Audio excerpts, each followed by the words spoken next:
Bonsoir et bienvenue pour cette émission de l'Esprit des Lettres consacrée aux livres de religion et de spiritualité. La Procure, où nous sommes installés ici, coproduit avec KTO et le Jour du Seigneur, cette émission. Et merci de votre fidélité. Alors on dit souvent des chrétiens qui sont un peu dans la lune, parfois loin des choses concrètes, loin des réalités. Les 3 livres dont nous allons parler ce soir démontrent le contraire. Nous allons entrer dans les arcanes, comment faire, comment réaliser une évangélisation dans les temps que nous connaissons, difficiles. Nous allons partir à cheval, même à dos d'âne, et nous allons voir que finalement les chevaux, ce monde animal est très proche du monde de la spiritualité. Puis nous allons aussi plonger dans le monde des odeurs, des parfums, de l'encens. L'odorat est peut-être un sens qui a aussi quelque chose à dire sur la spiritualité. Donc 3 livres absolument très intéressants. Ça pourrait être presque une émission de printemps, on pourrait être dans une sorte de jardin d'une paroisse à la campagne, entouré de chevaux et de fleurs. Il manque juste les oiseaux. Alexandre Siniakov, bonsoir. Bonsoir. Alors vous êtes un moine orthodoxe, vous êtes déjà venu sur ce plateau, vous êtes directeur du séminaire orthodoxe russe en France. Vous y êtes venu pour votre premier livre qui s'intitulait « L'éclair part de l'Orient », pour lequel vous avez eu d'ailleurs en 2018 le prix du livre de spiritualité, La Procure Panorama.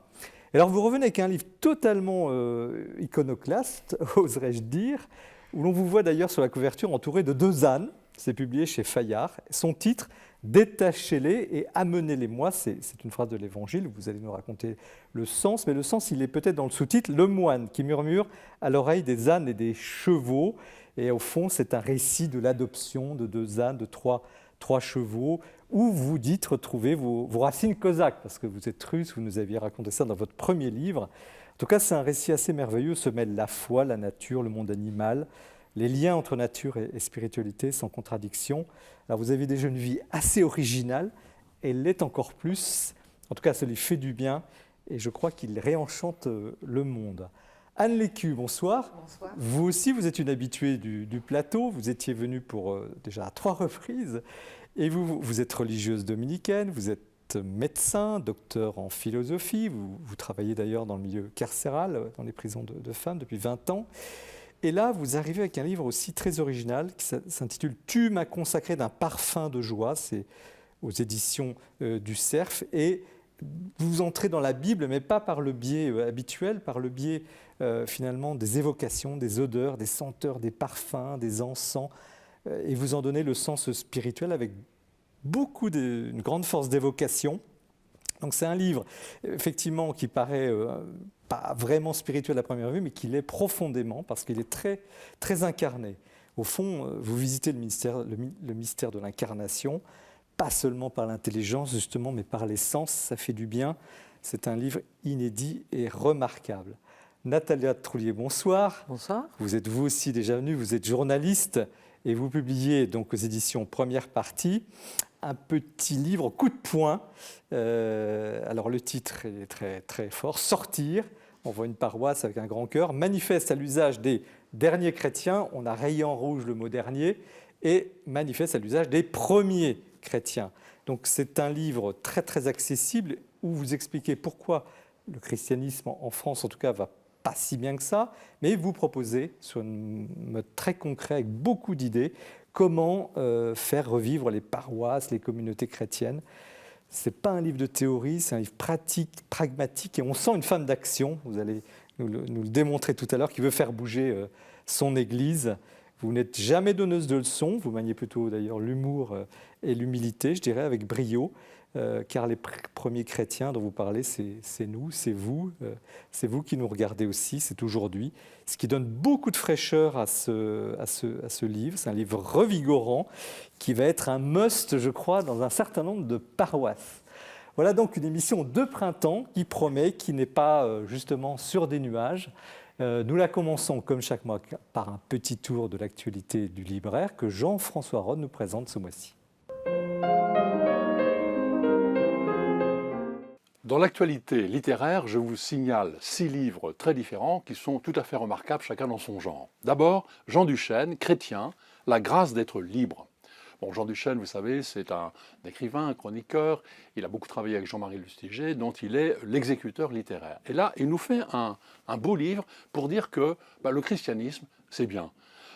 Parce que quand on reçoit le monde comme création, quand on a une vocation, une responsabilité dans l'histoire, quand on pense que le don de soi est la clé de la vie et du bonheur, eh bien, on est libéré de beaucoup de conformisme, de préjugés, de peur. Voilà, un livre, c'est vif, c'est cultivé, on a envie de discuter un petit peu, donc c'est stimulant. Voilà un bon compagnon pour les loisirs de l'été. Timothy Radcliffe nous revient avec un autre livre, Aux racines de la liberté, les paradoxes du christianisme. Donc, vous savez, Timothy Radcliffe, dominicain anglais, il a été maître général de l'ordre, et il fait toujours des livres qui ont beaucoup de succès parce qu'il a un humour anglais absolument irrésistible, on sourit tout le temps et on éclate de rire souvent. Il a un grand art de la citation, il connaît beaucoup de situations internationalement.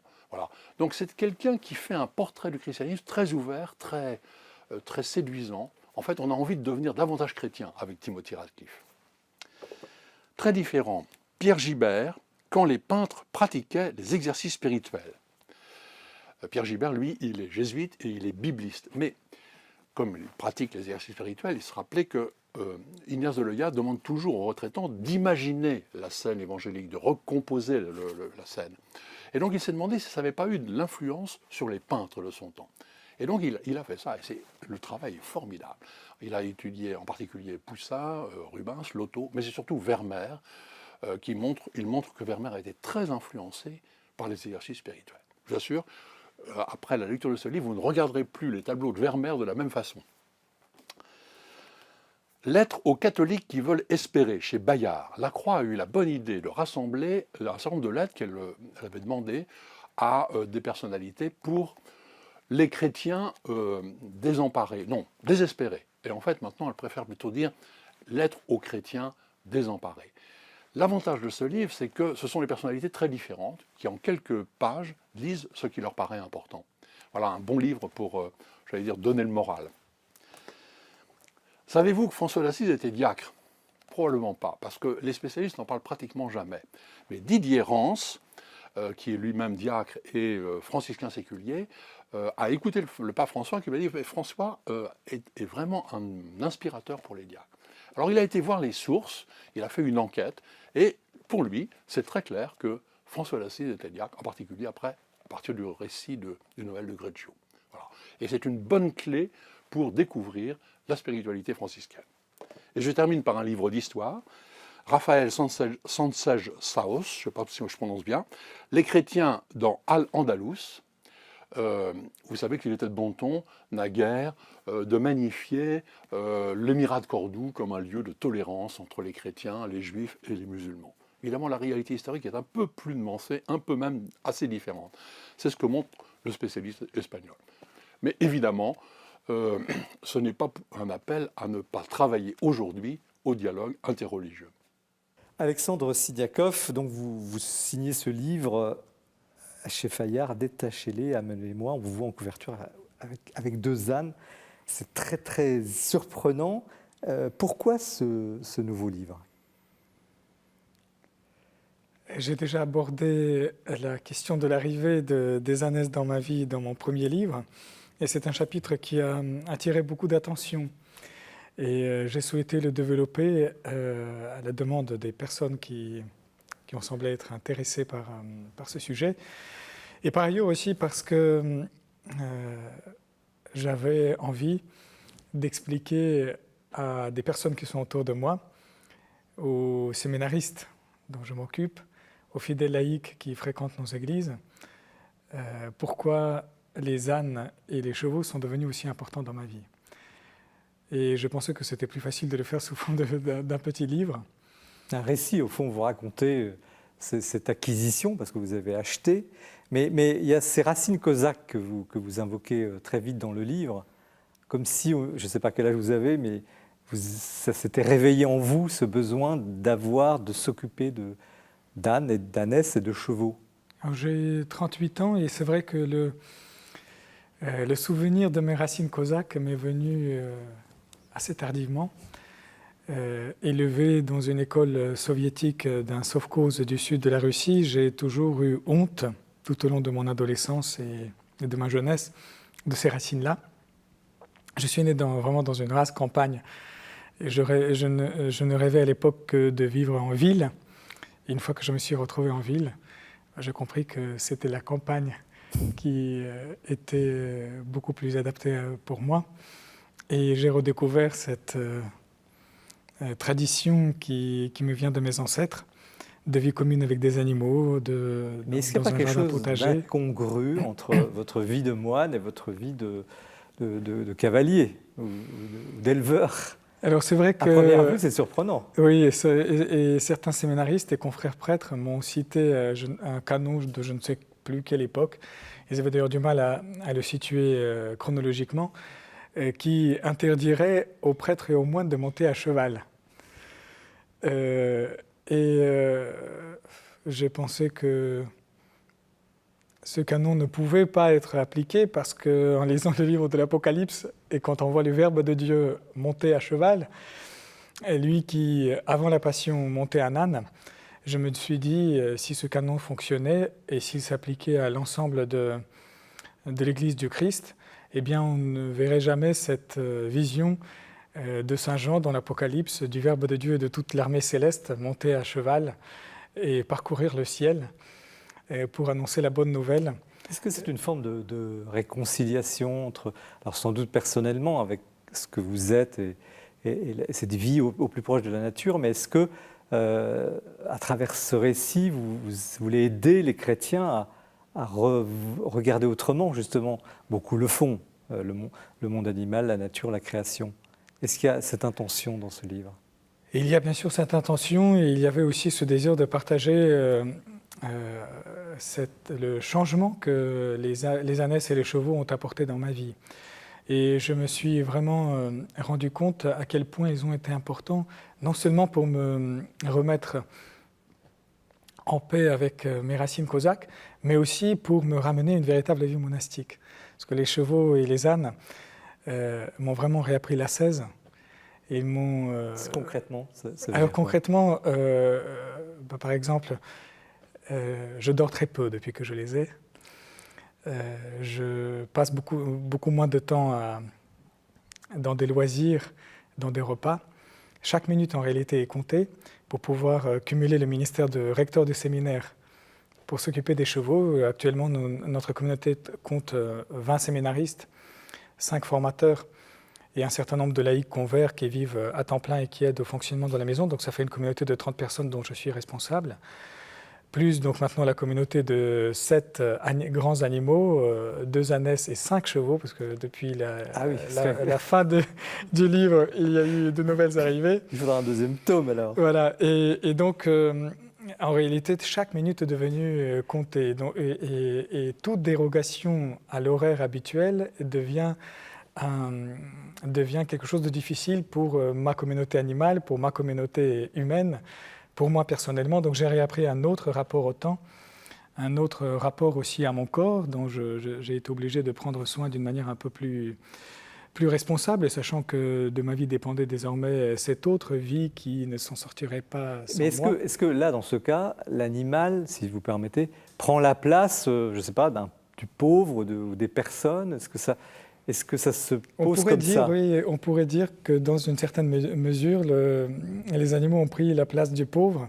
Et d'ailleurs, j'ai été frappé parce qu'en écrivant ce livre, j'ai lu un hadith de l'islam qui disait que s'occuper d'un cheval et le nourrir, c'était équivalent de l'aumône qu'on rendait à un pauvre.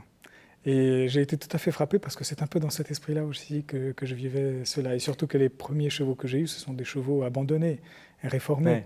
Alors vous racontez ça magnifiquement. Enfin, vous avez un art du récit parce que vous nous racontez des choses simples. On verra ce que nos amis en pensent tout à l'heure, mais vous racontez des choses simples de façon avec beaucoup de sens, justement. Et vous tirez à la fin de chaque chapitre un peu une leçon à la fois monastique mais chrétienne. C'était ça l'objectif, je voulais montrer combien la présence de ces grands animaux m'a aidé à mieux assumer mes vœux monastiques, à revoir aussi le ministère pastoral, celui de prêtre, parce que c'est fondamentalement un ministère de pasteur. Et je pense que si, dès le début de l'ère chrétienne, les responsables des communautés chrétiennes ont reçu les titres de pasteur, et si Jésus, le Christ lui-même, a été appelé le bon berger, ce n'est pas seulement à cause du fait que l'Évangile et les premières communautés chrétiennes se sont développées dans une société agricole et d'éleveurs, de grands animaux, mais aussi parce que dans le ministère d'un berger et dans le ministère d'un pasteur d'âmes humaines, il y a quand même beaucoup de coïncidences et beaucoup de points communs. Donc ça a changé votre façon d'être prêtre? Ça a changé ma façon de voir aussi mon ministère pastoral. Ça m'a donné des leçons excellentes, même pour mon ministère à l'égard des humains, et inversement. C'est l'expérience que j'avais. Quelle serait la leçon centrale? La leçon centrale, c'est le rapport à la liberté de l'autre. Et la manière de pouvoir créer les liens de confiance et de service réciproque entre les grands animaux comme les ânes et les chevaux et moi-même. J'ai toujours refusé de mettre, par exemple, un mors à mes ânesses, contrairement à tous les conseils que les éleveurs, beaucoup plus expérimentés que moi, donnaient. Et je savais que ce choix, c'est-à-dire de refuser les moyens de coercition, pour dominer ces animaux, supposait le développement d'une véritable relation de confiance qui nécessiterait beaucoup plus de temps que les moyens de coercition, qu'une éducation classique, et que ça nécessiterait une présence permanente, une véritable amitié. Il faudrait montrer à mes ânesses qu'elles peuvent compter sur moi dans des situations qui les stressent ou qui les perturbent. Et je ne pouvais pas ne pas faire le parallèle avec la manière de former les séminaristes. Dans la liberté. C'est-à-dire de développer au maximum leur liberté et de les éduquer non pas tant par la parole, par la coercition, par la punition, par l'exclusion, mais plutôt par un exemple personnel qui pourrait permettre de créer une véritable confiance réciproque et plus par ses actes et par son attitude, donner l'exemple à un jeune dont vous vous occupez, et surtout l'envie pour lui de vous suivre sur les mêmes traces. Comme un pasteur. Voilà.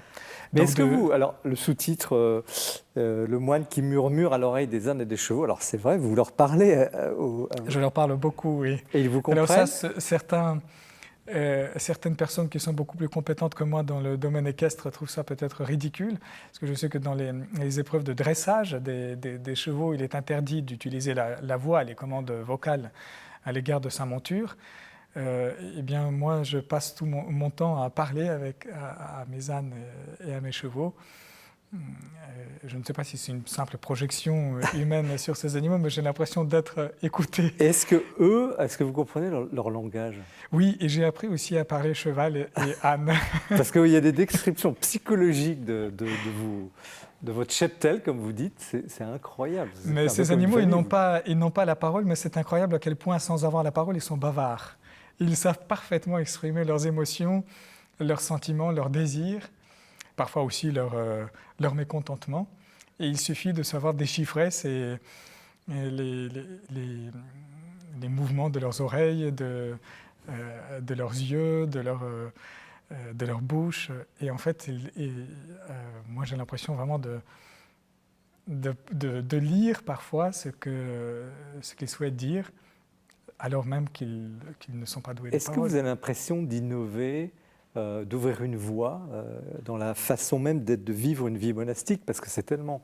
Je pense qu'avant, évidemment, les moines itinérants ou les évêques, on en parlera tout à l'heure avec Natalia, les évêques se déplaçaient à dos d'âne, je crois, vous confirmerez.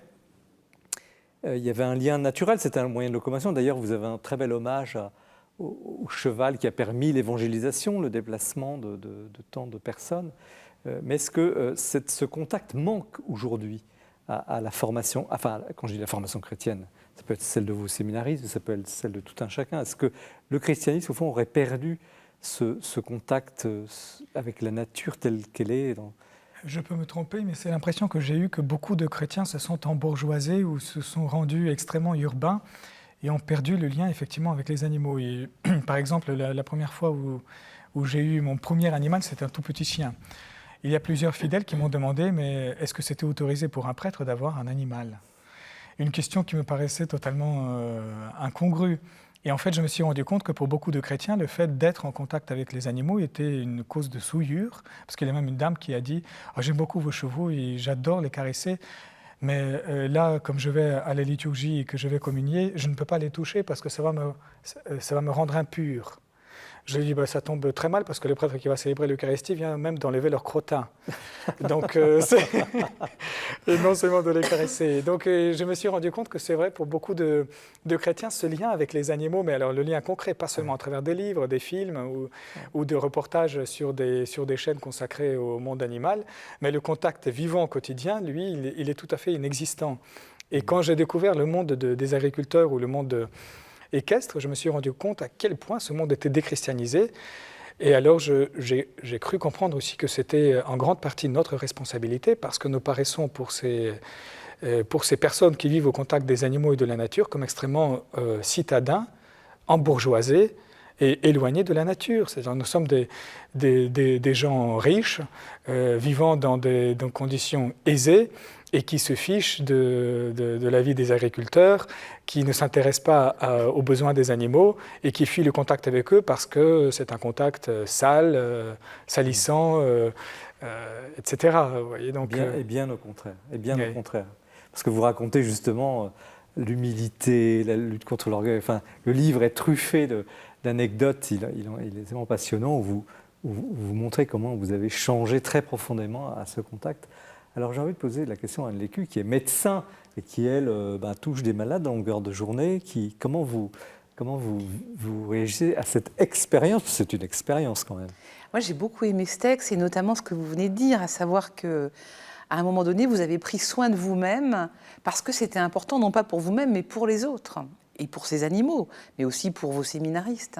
Et je pense que le parallèle, je le ferai là-dessus. C'est-à-dire qu'à un moment donné, la maturité, c'est de se dire, je ne prends pas soin de moi parce qu'il faudrait, pour moi-même, mais c'est parce que des gens m'attendent, parce que ma présence est nécessaire pour d'autres, qu'il faut que je fasse attention à moi. Et ça, je trouve que c'est très juste et que c'est très touchant de voir que c'est par le biais des animaux, ou ça pourrait être de la nature au sens plus large, que ça arrive. Et de fait, comme vous le dites, on est vraiment urbain, avec le meilleur et le pire, sans doute. Et on est sans doute un peu façonné par la technique qui nous a détachés de la nature. Ou parfois méprisant pour le corps. Je ne sais pas ce que vous en pensez. Et méprisant. Et la technique Trulli, qu'est-ce que vous en pensez, méprisant. Natalia? Moi, c'est drôle parce que dans son texte, le père Alexandre ne cesse de se rattacher à ses racines cosaques. Et moi, pendant tout le long du texte, c'est pas ces racines-là que je voyais, c'était d'autres racines qui viennent aussi d'Orient, c'est les racines des folles en Christ. C'est-à-dire ces mystiques qui font l'inverse exact de ce que la société fait et attend, que tout le monde prend pour des fous et qui en fait donnent une leçon de spiritualité assez phénoménale et magistrale en agissant de manière un peu folle, parce qu'un recteur de séminaire qui se met à élever des chevaux et des ânes et qui se trimballe du foin et de l'eau à 2h du matin en récitant l'office, c'est complètement dingue. D'ailleurs, vous dites, page 51, « J'ai accepté d'être moqué par ceux qui ne comprennent pas mon amour des ânes et des chevaux, d'être raillé par ceux qui trouvent dégradant le ramassage du crottin, etc. » Et c'est ça. C'est un peu ça, oui. J'ai accepté aussi les critiques des séminaristes qui me disent que je passe trop de temps à m'occuper des choses inutiles. Et vous leur répondez quoi? Alors je leur explique, j'essaie de leur expliquer combien c'est fondamental pour un moine d'avoir un temps avec les animaux sans raison et sans parole, pour s'adonner à ce qui constitue le cœur de notre spiritualité orthodoxe, la prière de Jésus, la prière de cœur qui nécessite le silence et qui nécessite le retrait. Je leur cite souvent aussi l'exemple d'un certain nombre de pères de l'Église qui cherchaient l'équilibre entre le ministère pastoral qui les met au contact des gens et puis les nécessités de se retrouver dans le désert, c'est-à-dire dans une espèce de solitude qui est indispensable pour une vraie communion par la prière et surtout par la remémoration du nom de Dieu et du nom de Jésus-Christ. Donc en communion avec le Père, avec la Trinité, avec son Fils et avec l'Esprit. Et donc je leur disais que c'était indispensable pour qu'ils aient un recteur équilibré qui, tout en vivant dans un séminaire, soit fidèle à ses vœux monastiques et qui aussi puisse, à leur égard, appliquer un peu l'expérience de berger qu'il acquiert au contact de ces grands animaux. Anne Lécu, est-ce qu'il y a un malentendu quelque part dans la théologie chrétienne sur cette relation justement à l'animal? À la limite, la nature, l'extase devant un beau paysage, tout le monde le vit. Mais vraiment prendre soin, s'occuper, veiller, comme le Père le fait, et combien, vous avez parlé des agriculteurs, le font aussi, enfin, tous les gens qui connaissent le monde de l'élevage. Est-ce que là, il y a un malentendu dans la théologie chrétienne? Je ne sais pas si c'est vis-à-vis des animaux, mais je pense que c'est vis-à-vis de l'utilité. Il faudrait que tout soit utile. Alors qu'il me semble que la vie religieuse en soi, elle est parfaitement inutile, et puis que la vie chrétienne, en fait, elle est parfaitement inutile. Donc, de retrouver quelque chose d'une gratuité, et ce que vous dites d'un écart, ça me paraît être resituer les choses. Et le malentendu, je le verrais plutôt là, sur l'utilité que sur les animaux, en fait. Et sur la question je vous poserai la question aussi, Natalia, et puis vous me direz aussi, Père, ce que vous en pensez. Ce fameux thème de la domination, d'ailleurs, vous l'abordez également dans le livre. L'homme serait chargé de dominer le monde animal. Par la parole. Il domine dans la Genèse, expliquez-nous. Il domine par la parole sur les animaux. C'est-à-dire qu'au premier chapitre de la Genèse, Adam va nommer les animaux et dominer par la parole. Et après la chute, après la violence, quand Noé va à nouveau recommencer une nouvelle création, il y a une sorte de concession qui est faite à la violence des hommes. Et là, Dieu accepte que l'homme domine par la crainte sur les animaux. Mais dans l'Éden, c'est dominé par la parole. C'est ce que vous essayez de vivre. Père, c'était ça? Oui, par la parole et par le service aussi. Moi, j'ai toujours considéré cette supériorité de l'homme sur les animaux dans le prisme de ce que Jésus explique à ses apôtres sur la supériorité de celui qui est le premier dans la communauté. Et c'est dans le service que cette supériorité se manifeste. Que le premier chez vous soit le serviteur de tous. Et donc c'est ainsi que je perçois aussi la domination, si on peut dire, de l'homme sur les animaux, qui est en fait une supériorité de service. Donc l'homme est là, pas seulement pour profiter des animaux, pour les rendre esclaves de sa volonté et les servir et les faire servir ses besoins, mais il est là pour en prendre soin. Il est là aussi pour les servir en retour, pour les protéger, pour les améliorer. C'est bien ce que l'homme a fait pour les espèces domestiquées. Et pour les faire survivre dans ce monde de la chute qui a été altéré par l'ego de l'homme. Natalia Touré, est-ce que le Père Siniakov est une sorte de prophète? Vous évoquez les questions d'écologie dans votre livre. Est-ce que justement, ce serait une forme de réconciliation entre cette spiritualité chrétienne qui a un peu oublié certaines choses? Est-ce que vous voyez ça comme ça? De toute façon, la doctrine sociale de l'Église nous invite, lorsque nous poserons un acte, et quand c'est un acte qui met en jeu l'équilibre écologique, c'est la même chose, à nous poser la question de la finalité. Est-ce que cette finalité est bonne pour le monde ou pas? Et ça, c'est quelque chose qu'on a complètement oublié dans notre monde de toute façon. Que ce soit la question du salaire juste ou de la finalité écologique, aujourd'hui, on ne se pose plus du tout la question. Donc oui, il y a quelque chose de tout à fait prophétique dans ce que fait le Père Alexandre. Alors là, est-ce que, je ne sais pas à qui poser la question, je vais la poser à Anne. Est-ce que les animaux ont une âme? Est-ce qu'ils vont aller au paradis, les animaux? Ah bah bien sûr que oui. Je me souviens à Rome, il y avait un prêtre dans une paroisse très connue. Tous les animaux de la ville venaient, les gens venaient le dimanche, des animaux partout, des chiens, des chats, etc. Ils les bénissaient et tout. Et ils soutenaient un peu cette théorie selon laquelle les animaux iraient au paradis. Alors je vais peut-être dire des hérésies, mais je parle sous contrôle. Mais il me semble que Grégoire de Nice, déjà, signifie bien que la résurrection de la création, c'est la résurrection de tout ce avec quoi nous sommes en relation.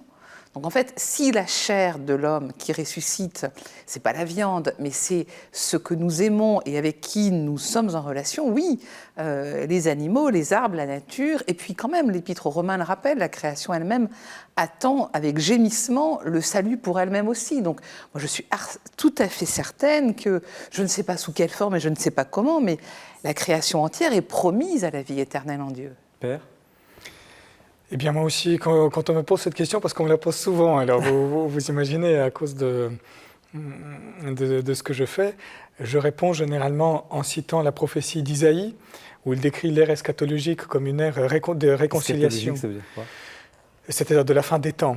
L'ère messianique ou post-messianique, celle qui aboutira à ce que nous, les chrétiens, nous appelons le règne de Dieu.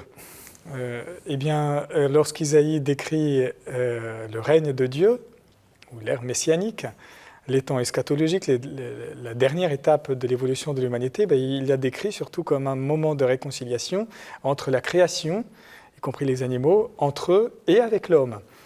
Donc je leur dis, écoutez, moi je n'ai jamais vu le paradis, je ne sais pas à quoi il ressemble, je ne sais pas à quoi ressemblera le règne de Dieu, mais j'ai cette prophétie d'Isaïe d'une part, et d'autre part aussi, j'ai, comme dans l'épître aux Romains, Paul le souligne, la contemplation de l'univers actuel, qui ne peut pas, dans la mesure où il est l'œuvre du même Père, ne peut pas être d'une certaine manière aussi un reflet de ce que nous attendons dans le règne de Dieu. Or, l'univers dans lequel nous vivons n'est pas un univers exclusivement humain.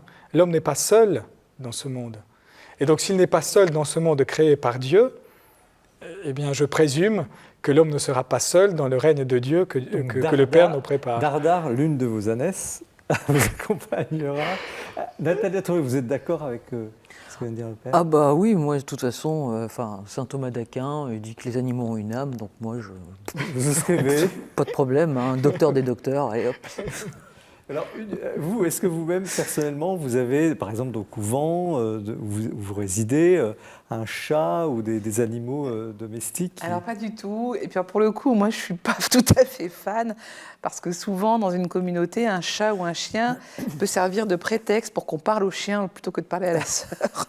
Donc je suis pas totalement enchantée. Et puis bon, nous sommes en ville. Ouais. Je pense que c'est très différent quand on a la place pour en fait. Et ça vous a donné des idées ? Pas nécessairement. J'aimerais beaucoup aller visiter les animaux chez le Père Alexandre, ça oui. C'est un bel endroit, ça vaut le détour. Et Natalia, vous avez... On a eu des canards. Très bien, alors voilà donc un premier tour d'horizon avec ce livre qui effectivement nous surprend. Et nous comble en même temps. Je trouve qu'il y a quelque chose de réenchanteur dans ce livre. Détachez-les-moi, amenez-les-moi, c'est une phrase du Christ, Alexandre Signakov. Le moine qui murmure à l'oreille des ânes et des chevaux, chez Fayard. Nous poursuivons l'émission avec l'évocation d'un grand homme. C'est le coup de cœur de Mathilde Mailleux. Mon coup de cœur ce mois-ci est un hommage à Jean Vanier qui vient de disparaître, un hommage à travers un livre, son livre « Toute personne est une histoire sacrée », un ouvrage paru en 1994 et publié aux éditions Plomb. C'est peu de dire que ce livre est inestimable, irremplaçable. C'est un ouvrage qui appelle à notre générosité et puis à tourner notre regard, à nous laisser nous convertir par la personne handicapée, souffrante. Jean Vanier, en 1964, fait une expérience bouleversante qui va changer, révolutionner sa vie. C'est la rencontre avec la personne handicapée mentale. Il va prendre une toute autre direction. Ce livre raconte cette aventure, ce bouleversement intérieur, immense, profond, et puis aussi il nous aide à comprendre la réalité de cette humanité, une humanité bien souvent et trop souvent encore rejetée. Jean Vanier, dans ce livre, témoigne de sa force de conviction, mais surtout de sa foi immense, de sa compassion, de son amour pour toutes ces personnes blessées par la vie, souffrantes. Ce livre est un appel vibrant à nous laisser nous convertir, à vivre à travers la communion, à travers nos communautés humaines, à travers nos familles et toute autre forme de communauté qui peuvent être le lieu d'une véritable fécondité. Car c'est ce que dit Jean Vanier à travers ce livre, c'est que l'accueil de la personne handicapée révèle un trésor pour l'humanité, un trésor de fécondité, d'ouverture, d'intelligence du cœur. Alors ce livre à la relecture est vraiment un coup de cœur à nouveau. Un ouvrage magnifique qui frappe par son intensité, sa force de conviction, sa foi, sa puissance d'écriture. Un ouvrage vraiment magnifique. Merci Mathilde pour l'évocation de Jean Vanier, cette grande figure, grand homme, grand spirituel, grande figure qui nous a tous beaucoup marqués. Nous poursuivons cette émission de printemps, nous passons du monde des ânes, des chevaux, si bien évoqué par le père Signakov dans ce premier livre, au monde, à l'univers des parfums, des senteurs. Et c'est Anne Lécu qui présente donc au Cerf ce livre « Tu m'as consacré d'un parfum de joie ». De joie, c'est donc à la fois la religieuse dominicaine, la médecin, et puis la théologienne qui écrit. Mais on a envie de vous demander, c'est une femme, bon, les parfums, je ne sais pas, lointain, mais même religieuse, mais comment vous êtes arrivée à entrer dans la Bible finalement à travers ces odeurs? En fait, c'est une longue histoire qui commence avec mon travail sur les larmes, sur la miséricorde. Et en fin de compte, je pense que j'aboutissais nécessairement à l'évangile de Luc au chapitre 7, où Jésus va baigner les pieds, une femme inconnue va baigner les pieds de Jésus en versant du parfum et en essuyant ses pieds avec ses cheveux. Et je trouve qu'il y a quelque chose d'une scène, pour moi, très, très sensuelle et très importante pour parler d'éthique autrement que dans des catégories moralisantes. Et ce que je voulais, c'était, à partir d'une réflexion sur le parfum, essayer une réflexion autour de la donation, du fait qu'on se donne à l'autre et que c'est ça qui tisse les liens qui existent entre nous. Il y a quelque chose justement, essence, la subtilité du parfum. Alors vous l'abordez, vous retrouvez des recettes, c'est passionnant d'ailleurs, des recettes de parfum dans la Bible, les ingrédients, enfin c'est une science très particulière. Et puis la question de l'onction, on va en parler, et le divin, est-ce qu'il y a une accointance, il y a quelque chose dans cette subtilité dont on parle peu, qu'on a un peu oublié d'ailleurs en Occident. On demandera au père de la tradition orthodoxe tout à l'heure, et le divin, est-ce que c'est un signe, est-ce que c'est une expression du divin? Alors, je ne sais pas si c'est une expression du divin, mais le parfum, d'une part, de façon la plus archaïque qui soit, c'est la manière de lutter contre la mort. Donc il y a quelque chose de très réel qui est une façon d'inscrire une trace de victoire sur la mort, avec une odeur qui est plus forte et qui va recouvrir l'odeur de la mort. Et puis l'embaumement, la tradition. L'embaumement, voilà. Et puis, je crois que la figure christique, elle a quelque chose à voir avec le parfum, parce que si le Christ choisit de quitter le rang qu'il égalait à Dieu, c'est-à-dire de se vider de lui-même pour partager la vie des hommes, le parfum, c'est un peu pareil, un flacon de parfum fermé, ça ne sert à rien, ça ne va pas embaumer, et il va falloir, pour que le parfum embaume une pièce, qu'il soit perdu. S'il n'est pas perdu, il ne va rien donner comme odeur. Donc, je trouve qu'il y a quelque chose de très christique dans cette analogie entre le parfum et le Christ, en fait. D'ailleurs, vous avez une évocation justement de la crucifixion extrêmement forte à travers justement ce thème du don total. Il se vide, il se donne pour remplir ses disciples. Enfin, c'est très... Tout à fait. Enfin, l'esprit finalement que le Christ remet à son Père, c'est en même temps cet esprit qui va nous faire vivre. Donc il y a quelque chose qu'il offre ultimement sur la croix.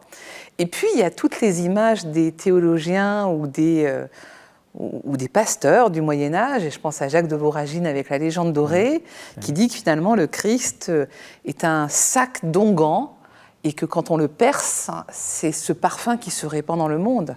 Et je trouve que cette image, elle est magnifique. D'où l'odeur de sainteté. D'où l'odeur de sainteté qu'on retrouve après chez les figures qui, à leur tour, ont donné quelque chose d'elles-mêmes pour que la vie soit plus facile autour d'elles, pour que la vie soit plus heureuse, pour que l'amour triomphe, pour que le Christ soit là. Donc qui respire, qui rayonne, c'est toujours ce don, à la fois le don total, et puis jusqu'à... C'est ça, le dégagement, une forme de présence élargie en fait. Parce que c'est comme quand on rentre, vous savez, dans une pièce où on sent déjà l'odeur de quelqu'un alors qu'il n'est plus là, qu'il vient de la quitter. Il me semble que quelque chose de la présence du Christ ressemble à ça. C'est-à-dire que l'esprit du Christ, c'est peut-être la présence du Christ encore là alors qu'il n'est plus là. Est-ce que vous avez progressé dans votre vie spirituelle, dans votre connaissance de Christ à travers ce livre, cet écriture, à travers ce thème? Parce que tout à l'heure, on a eu un thème surprenant avec les animaux. Ce thème-là n'est pas du tout habituel dans la grande tradition classique.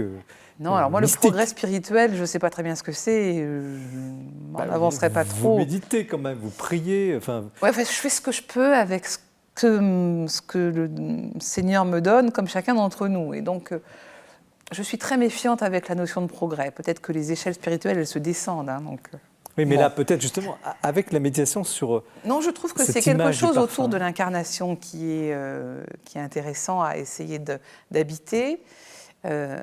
Et puis je trouve que, alors, le progrès, j'en sais rien, mais en tout cas une réflexion sur l'éthique qui se dispense de donner des leçons et qui essaye d'aborder la présence à l'autre. Je crois que c'est une forme de présence aussi, le parfum. Hein. Comment est-ce que je suis présent à l'autre? Comment est-ce que le peu que je fais embaume ou pas? Et puis, par exemple, je vais situer l'encens. Les encens, il y a un texte très important qui est le texte de l'Exode, les 10 chapitres du livre de l'Exode, où finalement les Hébreux vont apporter chacun quelque chose pour construire l'arche de la rencontre, et notamment des aromates. Et notamment des aromates pour l'encens qui va brûler devant l'arche de la rencontre. Donc déjà, cette arche de la rencontre, c'est important que ce soit une arche de la rencontre. Ça veut dire que la présence de Dieu, elle se situe dans la rencontre. Alors, c'est la rencontre avec Dieu, mais aussi c'est la rencontre entre nous. Et le sanctuaire, c'est la rencontre avec l'autre. Et justement, dans cet encens qui brûle, il y a des ingrédients qui ne sentent pas bons et qui vont donner la bonne odeur de l'encens parce qu'ils seront mélangés avec les autres. Et ça, je trouve que c'est très réconfortant sur le fait que parfois, dans l'assemblée chrétienne, il y a des gens que j'aime pas. Et pour autant, la bonne odeur de la prière de la communauté, elle est quand elle est avec tous ces gens-là, différents. Et puis, il y a dans ma vie des choses que j'aime pas. Et peut-être que la prière, ça va être de déposer tout ça devant Dieu en disant, écoute, tu flambes l'ensemble, tu mets le feu à tout. Et tu te débrouilles avec ce que je suis, y compris avec ce que j'aime pas, y compris avec les choses qui ne sont pas à la hauteur de ce que tu es. Voilà. Bon. Est-ce que c'est ça aussi le sens de l'encens? Parce qu'aujourd'hui, on a un peu oublié tout ça. Alors je pense que le sens de l'encens... C'est liturgique, l'encens pendant la messe. Donc. Alors tous ces aromates et ces encens, finalement, l'huile va prendre la place du sang versé, et au fur et à mesure, l'encens prend la place du fumé dégagé par le sacrifice. Donc il y a une analogie très forte dans l'ensemble du texte biblique entre l'encens et la prière des saints. Les saints, c'est nous, hein. C'est chacun d'entre nous, ce n'est pas les saints qui sont au ciel.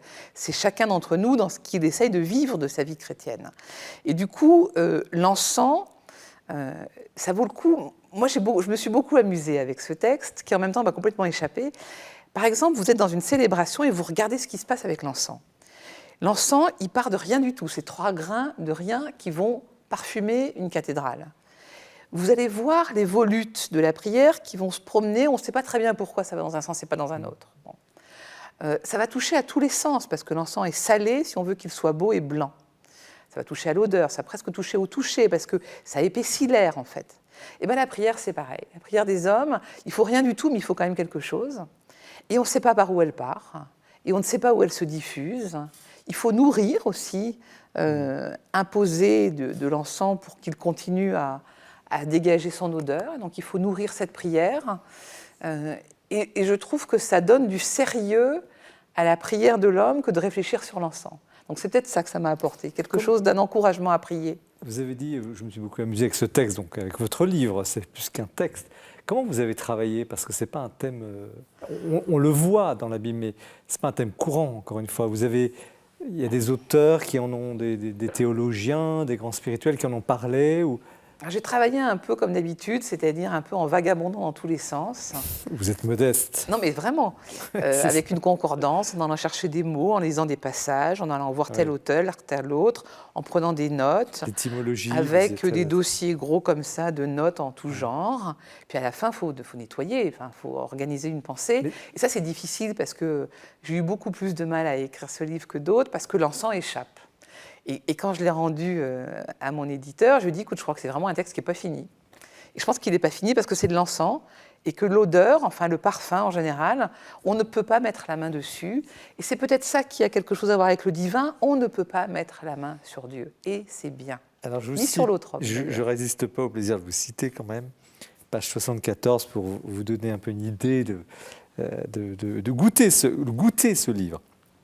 Que retenir de l'essence des commencements ? Dès la création du monde, Dieu parle une parole parfumée qui donne vie au monde.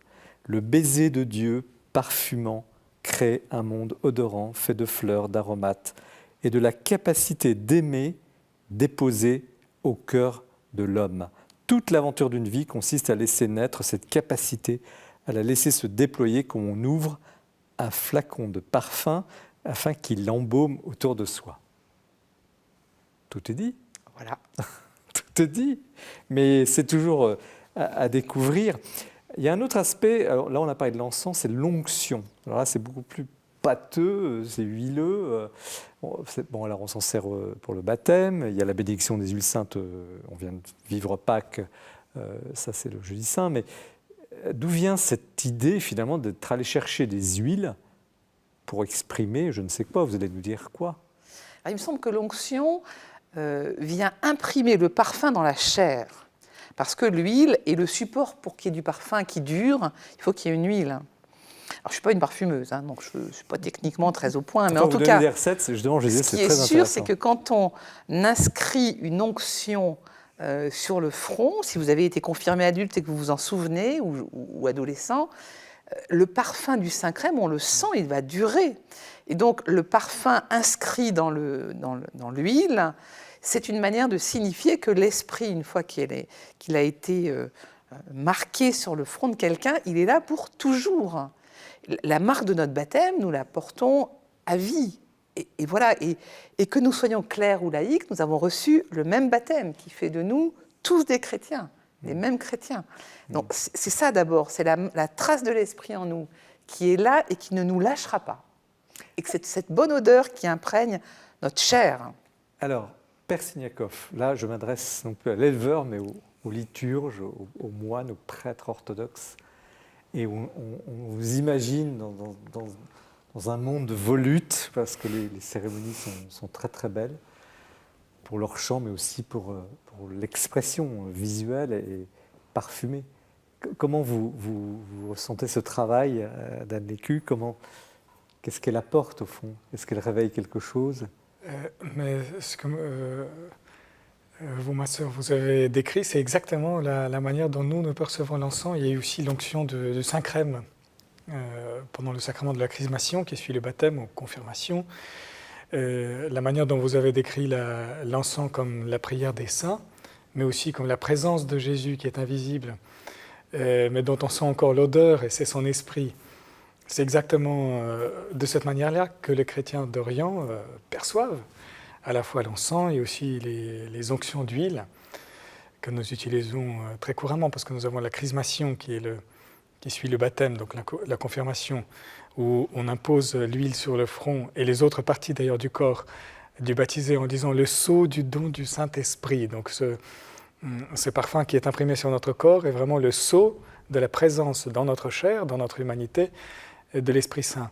Mais nous utilisons ensuite l'huile dans d'autres circonstances, par exemple pour les veillées dominicales, la veille du dimanche, la grande vigile, où nous utilisons également l'huile qui vient d'être bénie pour la remettre sur le front des fidèles, pour leur rappeler cette présence de l'Esprit Saint en eux. Nous utilisons évidemment beaucoup l'encens et que nous offrons d'ailleurs avec une prière où nous demandons à Dieu d'agréer cet encens et en retour de nous envoyer la grâce du Saint-Esprit. Et donc c'est notre prière qui monte et qui, en échange, nous remplit de cet esprit commun qui est le nôtre. Est-ce qu'on n'a pas un peu perdu ce sens dans l'Église catholique? Déjà, dans la culture, on a perdu les odeurs. Hein. Ouais. Mais j'aimerais bien demander au Père Alexandre qui nous parle de cet office du samedi où on parfume Jésus avant de le mettre au tombeau. Oui, nous avons aussi cet usage liturgique. Tous les samedis. Nous avons samedi saint. C'est le samedi saint. En réalité, ça commence même le vendredi saint au soir, où au moment de célébrer l'office des vêpres, qui est l'entrée déjà dans le samedi saint, après avoir vécu la passion du Christ tout au long du vendredi de la Passion, nous déposons sur l'autel et ensuite au milieu de l'église un tissu qui représente la mise au tombeau du Seigneur et que nous appelons l'épitaphios, c'est-à-dire ce qui est posé sur le tombeau, et sur lequel ensuite nous versons des huiles parfumées en souvenir de cet embaumement du Christ par Joseph et Nicodème, selon l'évangile de Jean. Et l'embaumement, et en plus la tradition byzantine, elle en remet des couches, vous savez, pour rappeler la réalité du corps mort de Jésus. Et donc cet épitaphios nous rappelle que le Jésus a été déposé de la croix, qu'il a été oint comme un mort, comme un cadavre, que sa mort n'est pas seulement quelque chose qu'il feint, ce n'est pas un simulacre comme les gnostiques l'ont cru, que c'est une réalité physique, que Joseph et Nicodème, et puis les femmes myrophores, ont touché un cadavre qui, 2 jours plus tard, par la force de Dieu, a été ramené à la vie qui n'est plus cette vie sur terre, qui est une vie nouvelle. Et à partir de ce cadavre, comme à partir d'une graine plantée dans la terre, est née l'humanité nouvelle. Et a commencé une nouvelle étape de l'existence de notre genre humain. Nathalie Troulier, comment vous abordez, ressentez cet échange et ce livre, cette tentative théologique d'Anne Lécu, parce que c'est... Ah, moi, ce livre, il m'a passionné. Il m'a passionné pour des tas de raisons. D'abord parce qu'on apprend une foule de choses, mais comme dans tous les livres de Anne. Et puis surtout parce qu'il y a ce paradoxe qui est que le parfum, il n'y a rien de plus volatile, et pourtant, il n'y a rien qui nous parle mieux, effectivement, de l'incarnation. Et ça, c'est extraordinaire. Et puis sur l'huile, il nous reste dans l'Église catholique un sacrement où on ne lésine pas sur l'huile, c'est le sacrement des malades. Et quand on le fait un peu complètement, on badigeonne vraiment plusieurs parties du corps. Enfin, voilà, on y va un peu. Voilà. Et moi, j'ai eu la grande chance de vivre ce sacrement à Lourdes il y a quelques années avec un frère que vous connaissez bien. Et c'est vrai que cette imprégnation du corps avec l'huile, enfin moi quand je repense à ce moment qui a énormément compté dans ma vie de foi, je sens encore l'odeur et je sens encore l'imprégnation de l'huile sur mon corps. Ce n'est pas rien. C'est vraiment quelque chose effectivement d'extrêmement incarné, l'onction. Ça rentre dans la chair.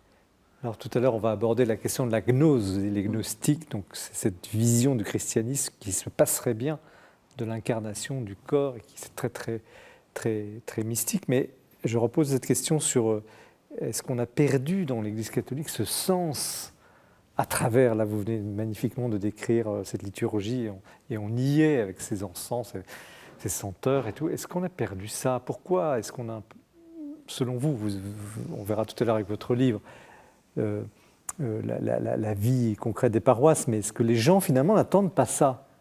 Un peu plus de sensibilité, de sensualité? Oh, je crois que si, mais en fait on a tous les outils, hein, on a tout ce qu'il faut. Mais pourquoi on ne s'en sert pas alors? Ah, ça c'est la grande question, mais il suffit de redépoussiérer, de rouvrir un peu. Vous savez, c'est comme quand on va chez ses grands-parents et qu'on va au grenier... Ressortons les encensoirs? Non, pas forcément les encensoirs. Il ne s'agit pas de ressortir forcément des trucs vieux ou des trucs d'avant. Enfin, je ne suis pas en train de faire du c'était mieux avant ou quoi que ce soit. Il s'agit de redécouvrir vraiment la tradition, c'est ce qui est vivant.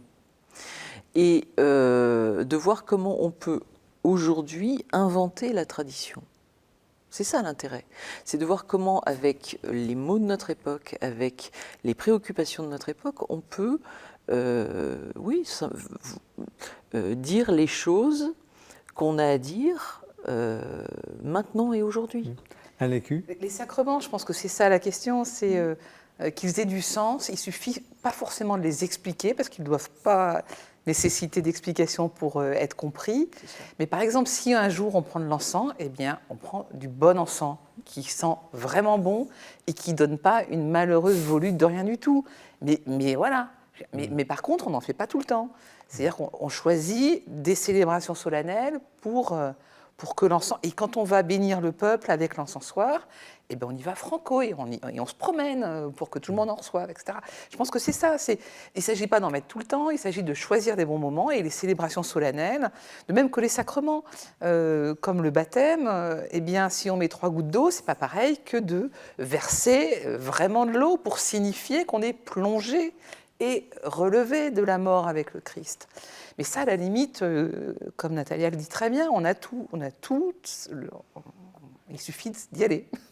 Alors, il y a une anecdote, je crois que c'est vous qui en parlez, mais on m'avait raconté que le cardinal Lustiger, au moment de la bénédiction des huiles le jeudi saint, c'était plein au début de son mandat, en quelque sorte, il avait demandé que les huiles sentent bon. Ah ben oui, parce que le Saint-Crème, attention, il y a 3 huiles pour la célébration de la messe chrismale, hein, qui sont l'huile des catéchumènes, l'huile pour l'onction des malades et le Saint-Crème. Et c'est le Saint-Crème qui est parfumé. Mais ce Saint-Crème, il est consacré lors de la messe chrismale. C'est-à-dire que, de même que pendant la messe, on consacre le pain et le vin, lors de la messe chrismale, le Saint-Crème est consacré, ce qui veut dire que l'Esprit Saint est vraiment présent dans cette huile. C'est pour ça qu'il faut qu'elle sente bon. Enfin, le parfum signifie sa présence. Donc évidemment, si elle sent rien, c'est un peu dommage, quoi. À la base, excusez-moi, question très prosaïque, concrète. J'avais prévenu que c'était une émission de printemps, on est à la campagne. C'est quoi la base de cette huile? C'est de l'huile d'olive? C'est de l'huile d'olive. De l'huile d'olive. Et il y a une préparation, enfin, des arbres un peu spéciaux ou... Alors dans la tradition orientale, il y a des ingrédients, je ne sais plus combien, beaucoup. Nous, chez les catholiques, je ne sais pas quels sont les ingrédients du parfum. Je ne saurais pas vous le dire, mais j'ai retrouvé des listes. Vous saurez mieux nous le dire, je pense. Là aussi, je ne suis pas spécialiste de la composition du Saint-Crème, mais c'est une procédure qui prend plusieurs jours. En fait, nous commençons, ce sont les patriarches qui font ça dans leurs églises locales. Ils commencent, je crois, le lundi saint, et ça se poursuit jusqu'à jeudi saint, et ils cuisent, c'est-à-dire cette huile est vraiment cuite en mélangeant tous les ingrédients, et tout ça accompagné de prières pour être consacré, comme vous dites, le jeudi saint. Et ensuite, cette recette permet que l'odeur se garde très très longtemps. Alors le jeudi saint, parce que ça, j'ai trouvé ça en cherchant. Je ne sais pas si c'est une explication absolument certaine, mais en tout cas, dans l'Évangile, dès lors que Marie, dans l'Évangile de Jean, va verser le parfum sur Jésus juste avant la scène, au chapitre 12, juste avant le chapitre 13, c'est pourquoi la messe chrismale, traditionnellement, se situe juste avant la célébration de la scène le jeudi soir. Et donc, classiquement, elle a lieu le jeudi matin, en hommage à Marie, sœur de Marthe et de Lazare, qui va parfumer Jésus, et qui est d'ailleurs, dans l'évangile de Jean en tout cas, le seul endroit où Jésus est oint.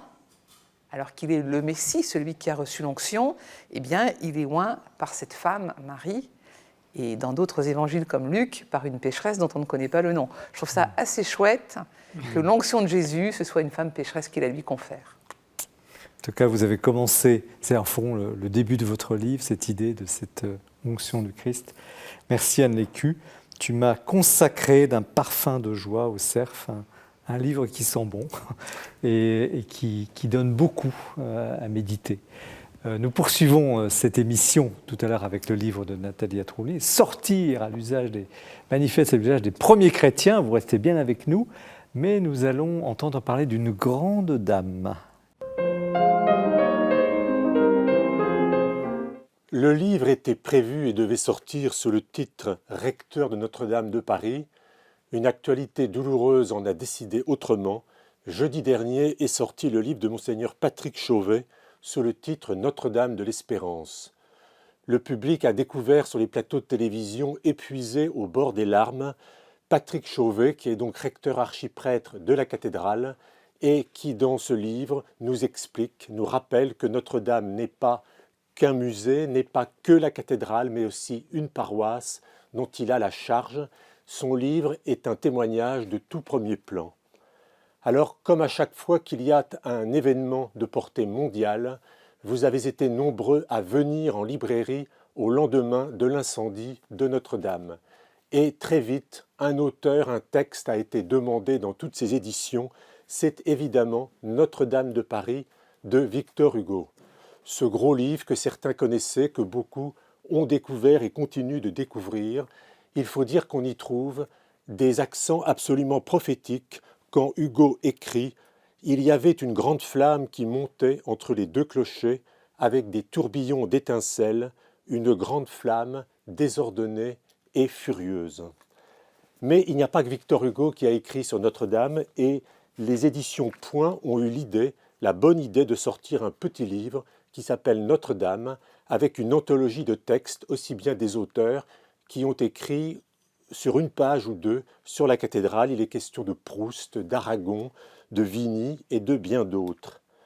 Des livres qui sont sortis dans l'actualité dont les droits sont souvent reversés, les bénéfices au patrimoine. J'en citerai deux. Le livre de Sylvain Tesson, qui a une histoire charnelle avec Notre-Dame puisqu'il a escaladé sa façade et qu'à la suite de son terrible accident, il s'obligeait à monter les escaliers en colimaçon de la cathédrale. Adrien Goetz vient de publier Notre-Dame de l'Humanité, dans lequel il raconte qu'il a assisté à l'incendie et puis il apporte son regard et son expertise de conservateur au Louvre. Alors je pourrais citer tous les hors-séries des revues, Le Figaro, Beaux-Arts. Je fais un choix de quelques livres qui me paraissent majeurs. Je voulais vous dire qu'aux éditions Parigramme, le livre Notre-Dame de Paris, 9 siècles d'histoire, est absolument remarquable sur le plan architectural.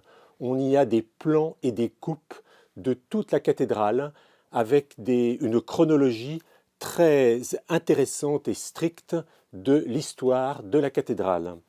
Autre livre aux accents prophétiques lui aussi, c'est La cathédrale incendiée, ce livre que Gallimard a publié sur l'incendie de l'autre cathédrale, Reims, en septembre 1914, étude passionnante à la fois d'histoire et d'architecture. Mais je voudrais terminer évidemment par le livre essentiel, la pierre d'angle du vaisseau, c'est le beau livre aux éditions La Nuée Bleue dans la collection La Grâce d'une cathédrale, le livre qui était paru en 2012 sur Notre-Dame. Le livre réunit les meilleurs spécialistes avec un texte passionnant en 50 chapitres et puis des illustrations de grande qualité. Alors on y voit tout ce qu'on ne verra plus, la toiture, la flèche de Viollet-le-Duc, mais on y retrouve toute la magnificence de ce qui demeure, les rosaces, l'orgue, la façade, et on se dit, on pousse un ouf de soulagement pour certains, et d'autres se diront que c'est une véritable action de grâce et un miracle que tout cela soit encore partiellement debout. Merci Bertrand pour cette évocation de cette grande dame, Notre-Dame de Paris. Nous poursuivons cette émission avec le livre de Natalia Troulier, avec une couverture choc. Donc c'est édition première partie, Sortir, avec un point d'exclamation, manifeste à l'usage des derniers chrétiens, mais on a barré, on a rayé le rouge, c'est des premiers chrétiens.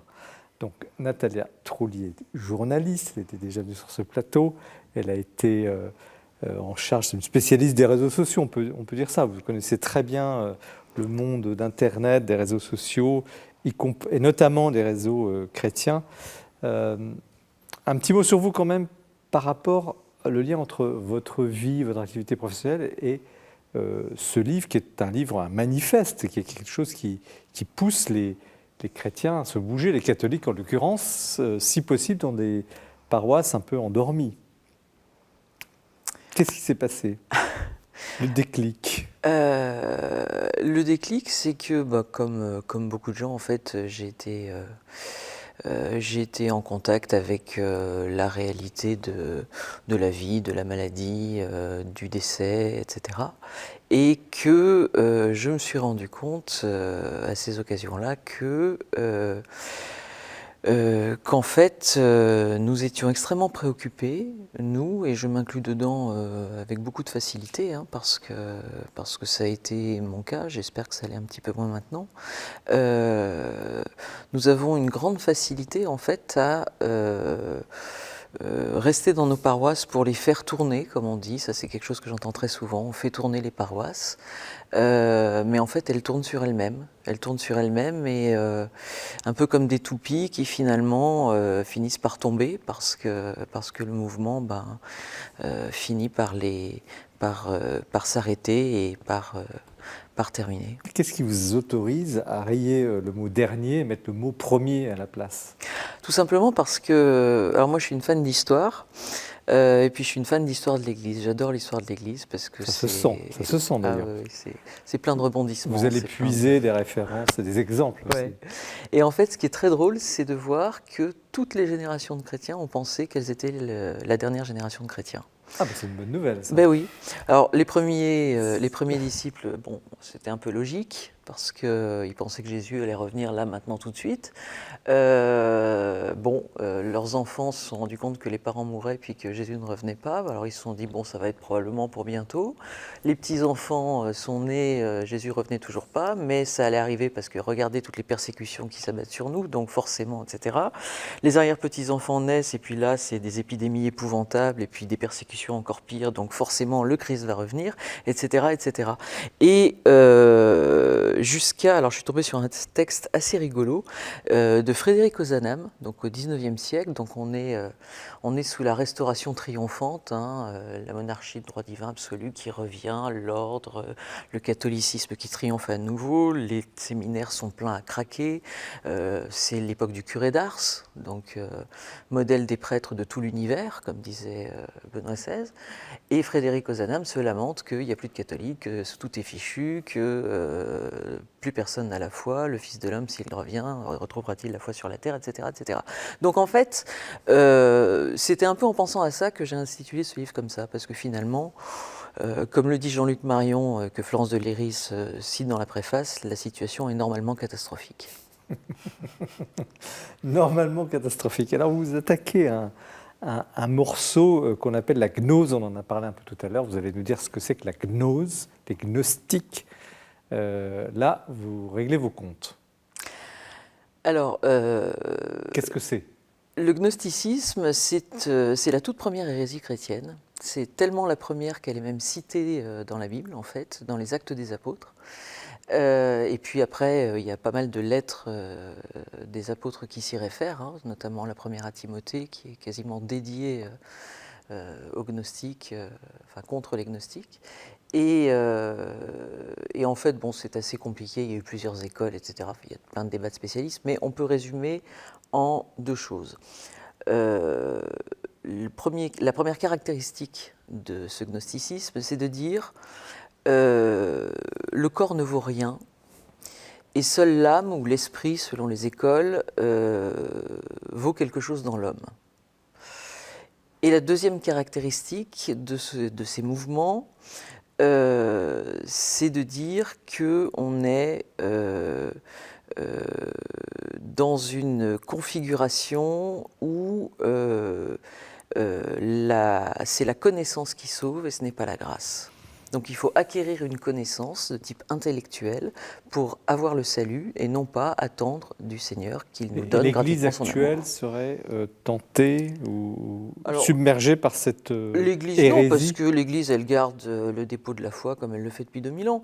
Par contre, les chrétiens, chez qui cette hérésie est née, puisque c'est chez nous que cette haine du corps et cette idée que parce qu'on va emmagasiner des connaissances, on va faire notre salut, eh bien, elle a toujours été dans l'Église, ça je le montre un peu dans le bouquin, elle a pris des noms et des formes successives tout au long de l'histoire de l'Église chez les chrétiens, et aujourd'hui, mon sentiment, c'est que oui, nous vivons la période la plus gnostique depuis les débuts de l'Église. Oui. Alors donnez-nous par exemple, vous entrez dans une paroisse, chassez le gnostique, quels sont les signes imparables le curé gnostique?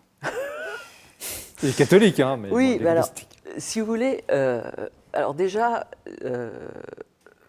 contrairement aux Ariens, par exemple, une autre Les hérésie. Ariens, c'est qui? Ouais, les Ariens, En c'est deux mots, c'est ceux très qui rapide. disaient que Jésus n'était pas Dieu. En fait, c'était un homme D'accord. parfait, mais Une c'était pas Dieu. autre Bon. hérésie. On fameuse. sait par exemple qu'ils avaient leurs églises à eux. Vous voyez, par exemple, vous avez des baptistères ariens à Rome, on les reconnaît tout de suite parce que l'iconographie est Alors, à spécifique, quoi on etc. reconnaît le gnostique? Bah, les gnostiques, eux, ils étaient mélangés aux autres. Ils allaient dans les mêmes églises. Mais aujourd'hui, ils moi, allaient- je vais dans voilà. une paroisse, je me dis, Bah. Nathalie Troué m'a dit qu'il y avait des gnostiques partout, je les cherche, où sont-ils? Bah, le gnostique, il va vous expliquer que les miracles de Jésus, c'est des miracles qui sont spirituels. Il n'a pas vraiment guéri les corps, il a guéri les âmes. Parce que le miracle, c'est quelque chose qui gêne aux entournures. Le fait de guérir un corps, que Jésus ait vraiment touché les corps des hommes et qu'il les ait guéris, le gnostique, il n'aime pas parce qu'il n'aime pas le corps. Le fait que Jésus se soit vraiment incarné et qu'il ait vraiment subi toutes les vicissitudes de l'incarnation, ça, le gnostique, il n'aime pas du tout. Donc, souvent, il est un peu docette. C'est une autre hérésie qui n'est pas bien loin. Donc, il pense que Jésus n'est pas vraiment mort et pas vraiment ressuscité. Le gnostique, il pense que Jésus, il a sûrement eu une histoire avec Marie-Madeleine. Ça n'a pas grande importance. C'est très actuel en Mais oui, définitive. bien sûr. Alors, ça, c'est une partie du livre, c'est juste l'apéritif, hein, l'entrée, mais le corps du livre, c'est quand même, bon, ça va pas, les paroisses tournent sur elles, sont administrées, on fait tourner les choses, mais il ne se passe rien à l'extérieur, l'Église n'évangélise pas ou peu, ou plus, et on y va, on retrousse les manches, on y va. C'est ça? C'est ça. En fait, nous sommes la religion de l'incarnation. Et ça a pour conséquence, en fait, que nous avons un Dieu qui s'est fait homme, qui s'est mis... quand on écoute ce que disait le père Syriakov tout à l'heure, il y a quelque chose de l'abandon qu'il décrit de ces animaux qui sont à sa merci, moi qui me fait penser vraiment à ce que Dieu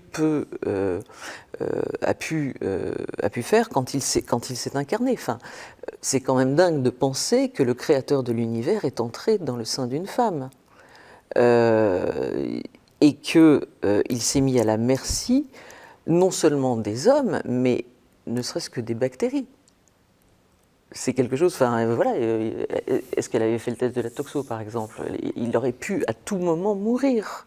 C'est une hérésie, Nathalie Troué. Non, pas du tout. Non, mais l'incarnation, c'est concret, c'est ça. Christ. Mais et pourquoi pas? Bien sûr que si. Alors parlez-moi certainement, je ne suis pas gnostique, pas encore, les bactéries dans les paroisses. Qu'est-ce qui tourne pas rond? Qu'est-ce qu'il faut changer?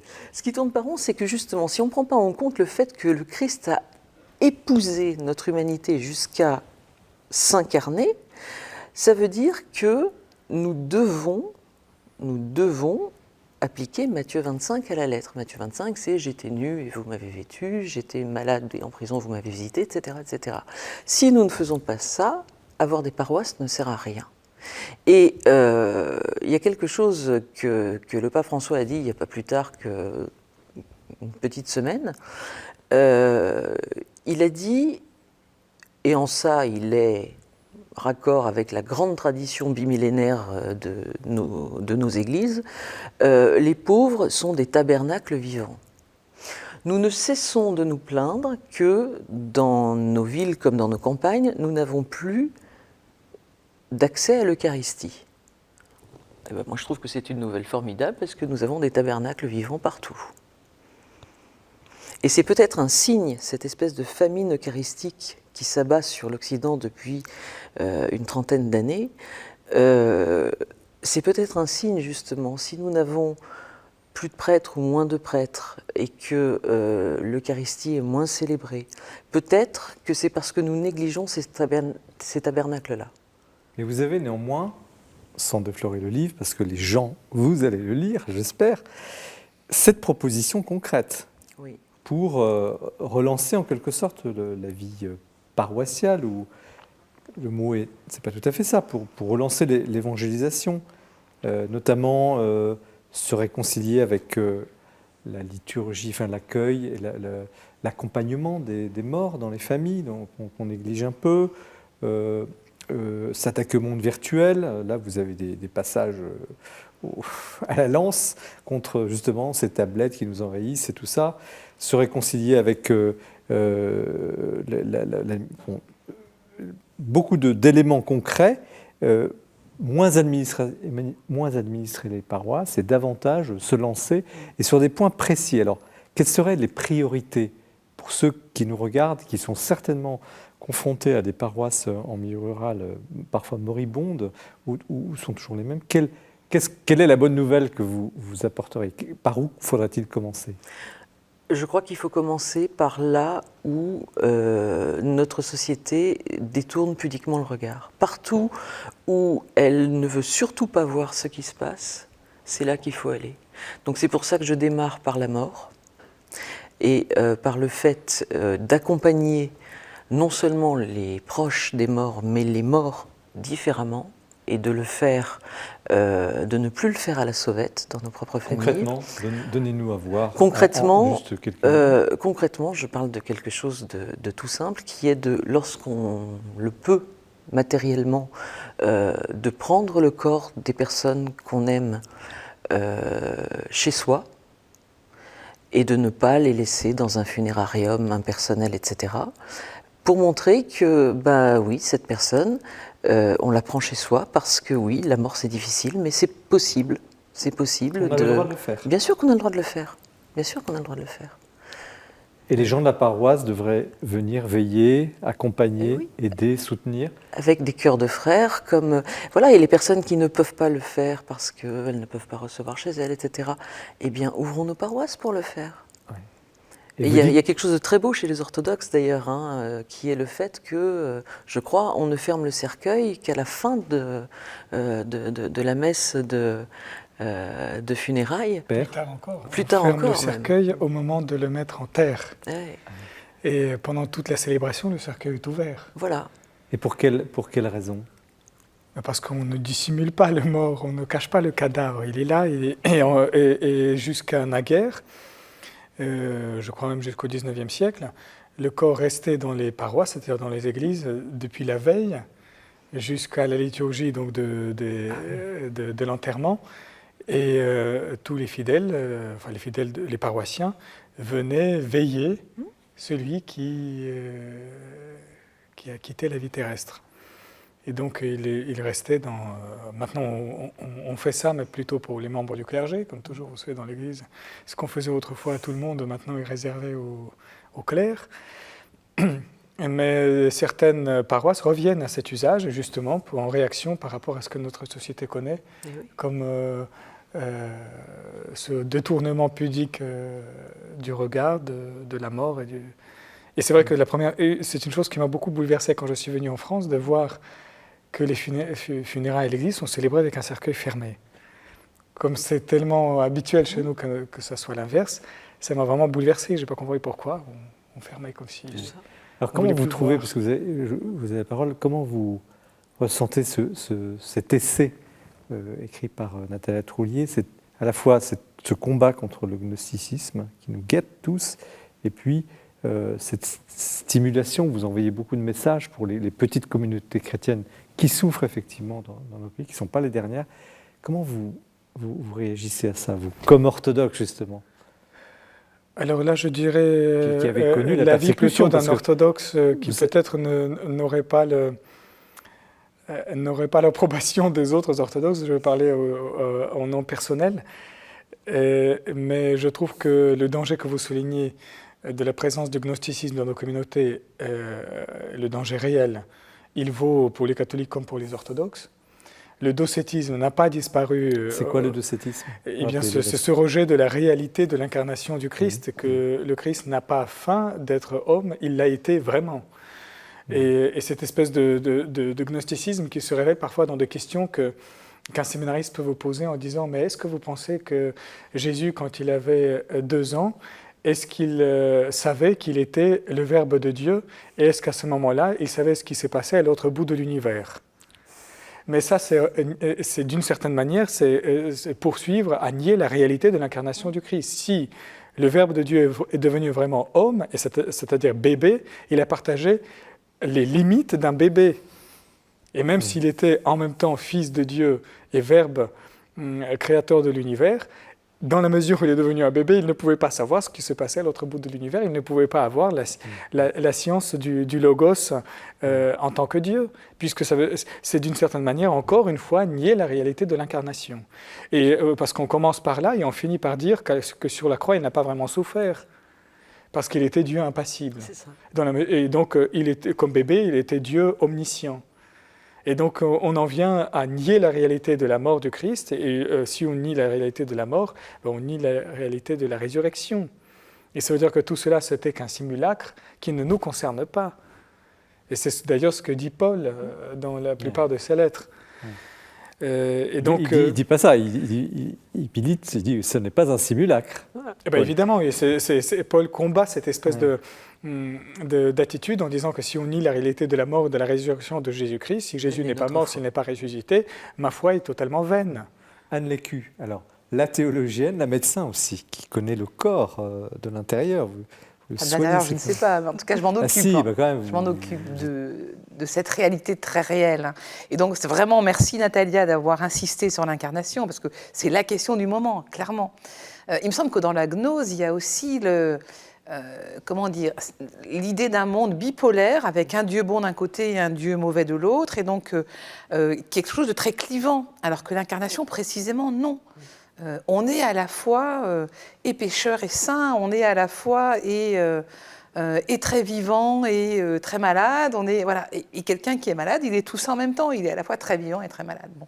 Donc vraiment, alors je trouve que dans les solutions que vous proposez, ou en tout cas dans les pistes que vous proposez, j'aime beaucoup que vous commenciez par le soin de la dépouille du mort.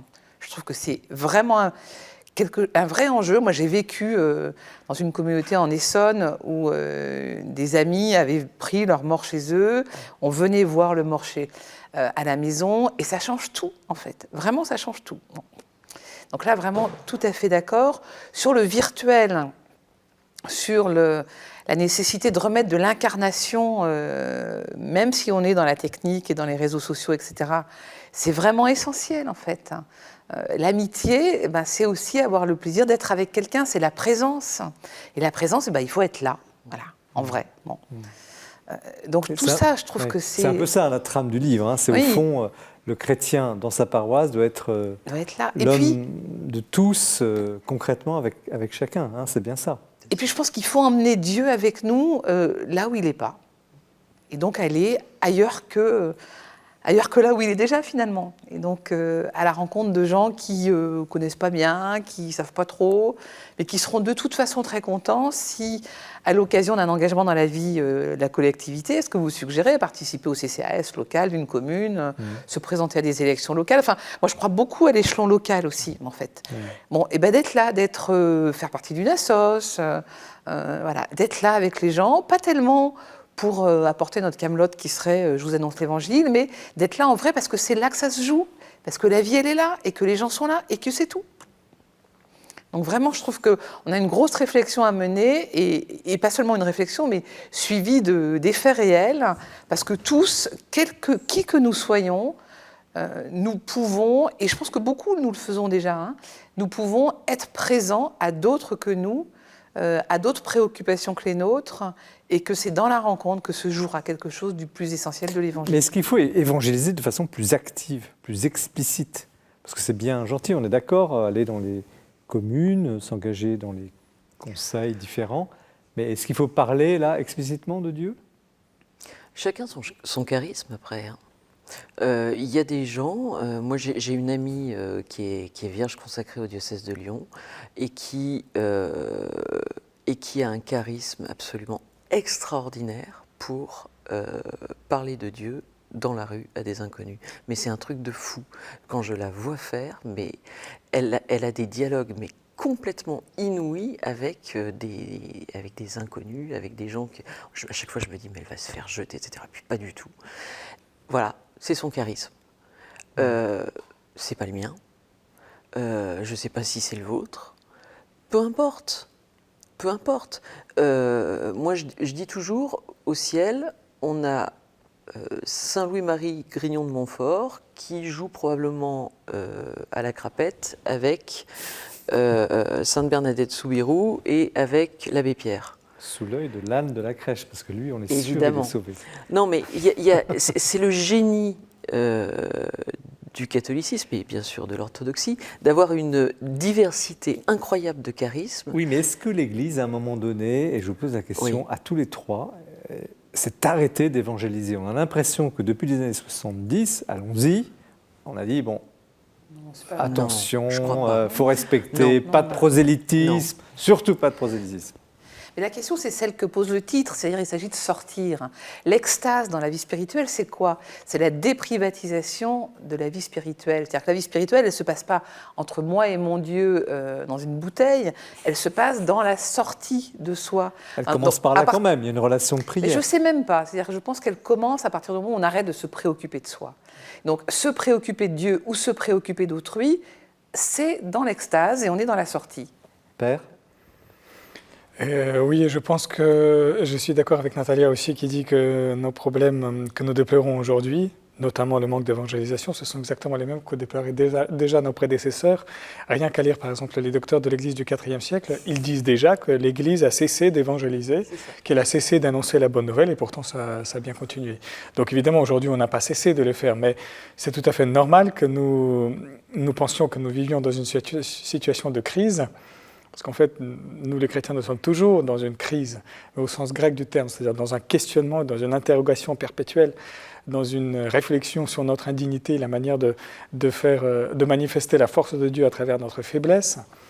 Donc c'est tout à fait normal, je pense. J'ai beaucoup aimé cette expression de catastrophe ordinaire, normalement catastrophique. Nathalie, comme vous avez le mot de la fin sur ce thème de est-ce que l'Église s'est arrêtée d'évangéliser? Non, je crois qu'on colle beaucoup de responsabilités à la génération des années 70. C'est bien pratique de coller des responsabilités aux générations d'avant ou d'encore avant. Regardons plutôt ce que nous pouvons faire maintenant. Merci. Merci donc Natalia Troulier pour ce livre assez percutant, et à la fois profond, hein, bien sûr, l'analyse de la gnose, et puis toutes ces évocations, ces solutions, ces propositions que vous faites. Sortir, manifeste à l'usage des premiers chrétiens, on ne lira pas le mot dernier qui a été coupé, édition première partie. Merci Anne Lécu, tu m'as consacré d'un parfum de joie au cerf, donc un livre qui embaume et qui fait beaucoup de bien à la vie spirituelle. Et merci à vous, Père Alexandre Siniakov. Détachez-les et amenez-les-moi. C'est le titre, Le moine qui murmure à l'oreille des ânes et des chevaux, chez Fayard. Alors on vous sait d'autant gré d'être là parce que vous allez nuitamment ce soir retrouver votre cheptel, comme vous dites, pour les soigner en pleine nuit à votre retour tout à l'heure dans le monastère. Donc merci à vous et merci à vous, mesdames, et ma sœur, d'être venues à cette émission. Merci à vous de nous avoir suivis, de votre fidélité. C'est toujours un bonheur de partager la joie de lire, la joie de découvrir, la joie d'échanger avec les auteurs et j'espère que nous le partageons avec vous. Nous vous souhaitons une très bonne soirée. Nous nous retrouvons le mois prochain et vous retrouvez bien sûr l'émission sur les sites de KTO, du Jour du Seigneur et de la Procure. Au revoir.